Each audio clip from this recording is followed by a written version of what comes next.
Our reading today is from Genesis 29 and 30 and Luke 12.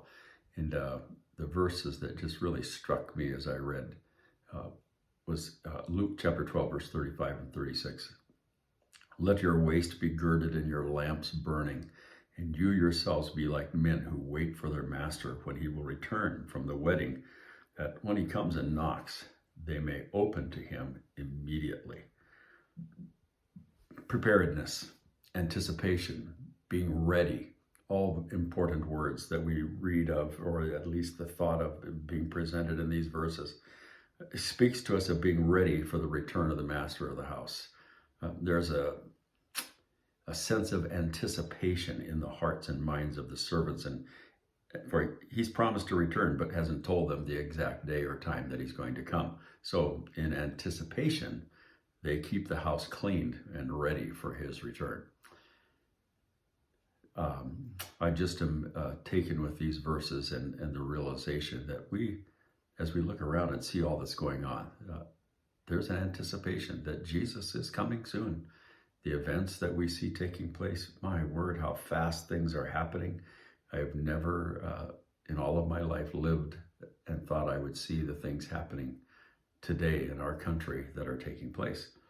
A huge decision this week, probably, with regard to the mandates that have been issued and how the Supreme Court is going to deal with all that. I trust you're praying about that. I've been praying about it, asking God for mercy. These are perilous times that we are living in, and it's important that we are ready, that we are like men who are anticipating the Master's return. And it's hard to portray that sense of readiness that these verses imply.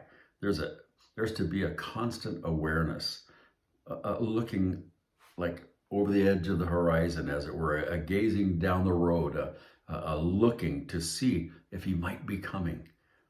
All's ready. They have ensured that they won't be caught unprepared, so that there won't be any last minute things that have to be done, because in the doing of them, they would miss the knock, miss the call of the master returning. There won't be time to get those things done that have been left undone. So in anticipation of his return, they keep everything in order. And that's so critical for us to understand. What a tremendous lesson there is for us today. Short, up-to-date accounts are to be kept. That's in order. And the implication is that we are about the business of the master and not doing our own thing, but we are rather attending to those things of the kingdom of the master. So I want to encourage you today, even though we are living in these times, and my sense is that things are going to be worse. They're going to get worse. And we may see some of these things, these heavy-handedness kinds of things take place. But that's not any indication that things are falling apart, as the one lady said, Olive Tree Ministries, Jan Markell. It's just the realization that things aren't falling apart. They're falling in place.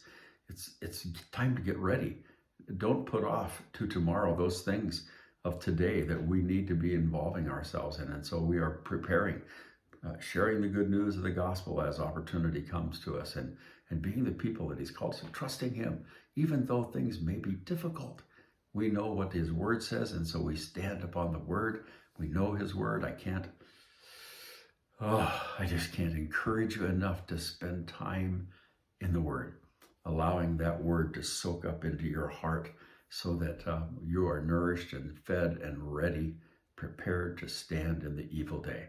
So, I don't want to be a gloom and dooming guy, but I want to encourage you in the Lord, because he is faithful and he will keep you, and you can trust in his word. Amen. May the Lord richly bless you today.